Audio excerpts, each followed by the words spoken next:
Morning everybody, and welcome back to my channel. I am on my way to babysit this morning at 7:25 a.m. So of course my babysitting schedule changed drastically when summer came. It's been busy.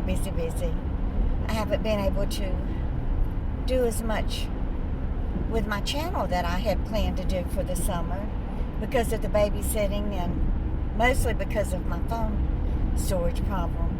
Anyway, it's 66 degrees this morning. I really needed on a little lightweight jacket or something, but I didn't realize it was that cool outside. But like I've told y'all before, I love the cool weather, so a little bit of chill on my upper arms doesn't bother me. And I have on my capri length yoga pants too today. Y'all, these people up here in New York are still driving in their cars with their mask on, and most of the time it's just one person. I don't get it. I mean, sometimes if I know that I'm going into my doctor's office or a restaurant or someplace where they still require a mask, I'll put it on while I'm still in the car, but I don't still drive with it on, especially if there's no one in the car with me. Now, sometimes you'll see people driving and a passenger or a couple of passengers in the back seat because there's some type of rideshare vehicle. And all the passengers, you know, them being in close proximity, of course, they want to still wear their mask. But nearly every person that I see with a mask on in their car are by themselves. Then I noticed the other day these HOV lanes. For y'all in the South that have never seen one of those, it stands for HOV, stands for High Occupancy Vehicle. So if there's more, you know, if you have a passenger or more people in the car, then you can travel in that lane, and it's still the same speed limit. It's still 55 miles an hour on the Parkway, but you don't have as much traffic. You don't have all these cars changing lanes and weaving in and out. But I noticed a sign the other day on the Parkway that said, well, what do they call them? Clean energy cars? Is that what they're calling electric cars now? I think so. Then they can use the HOV lanes. Yeah, give more benefits to the wealthy. Only the wealthy can afford one of those electric cars. I'm not even sure I would want a Tesla if I could afford it. First of all, I don't like the design. I think they're ugly. But anyway, back to my school schedule. So Ife will be going, she's 4 now, so she will be in school full time. So Jill, and of course Issa is in school full time, so he will get on the bus in the mornings, and then Jill will take Ife to her school, and then I just have to be there to pick them up in the afternoon and give them their snack and stay with them until Jill gets off work. I think it's still going to be the 2 days a week. This summer's been more than 2 days a week because it's her regular Tuesdays and Fridays. Plus, like today, she's doing an infusion, so it's an extra day. But I'm more than willing to be there to help, and so that she and Husani can both work and provide very well for their family. It's getting harder. It's getting, as everybody knows, it's getting more and more expensive to put food on the table.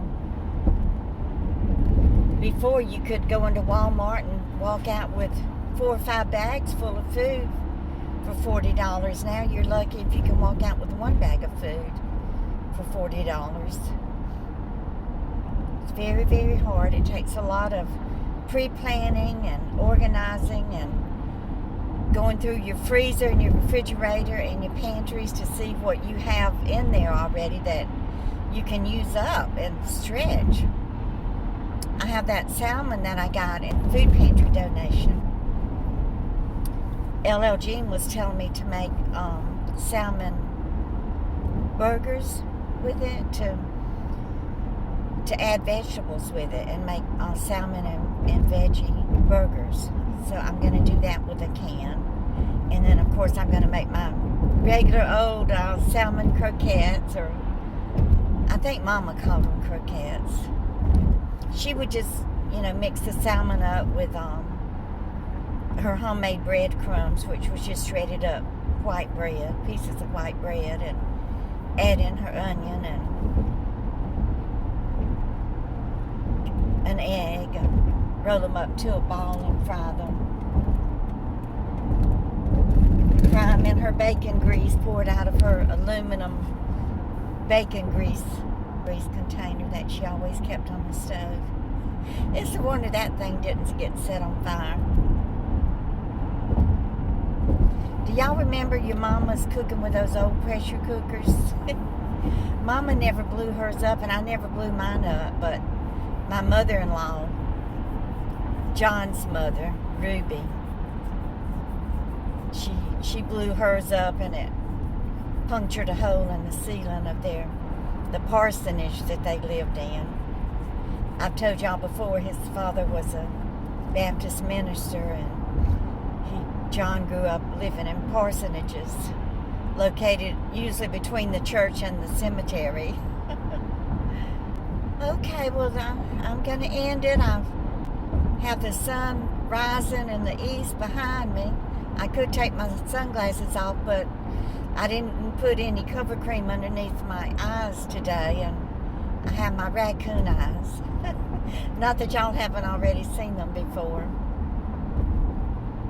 So I really don't have a topic or a title. I'm just rambling and telling y'all about how my day is starting, and my toes are cold. Ooh, I got to get my shoes out with the enclosed toes. I've been wearing these Reef flip-flops all summer.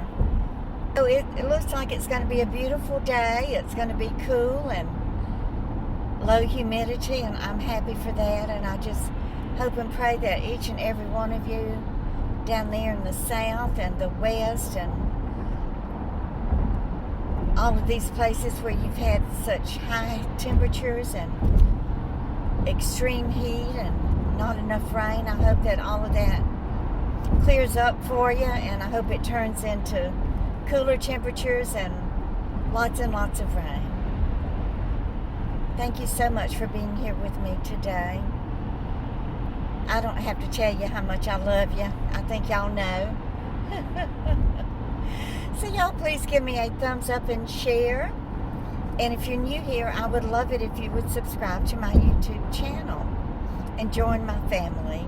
We have a lot of fun here. We help each other and support each other and lift each other up and pray for one another. And y'all just keep on coming back. Bye, guys.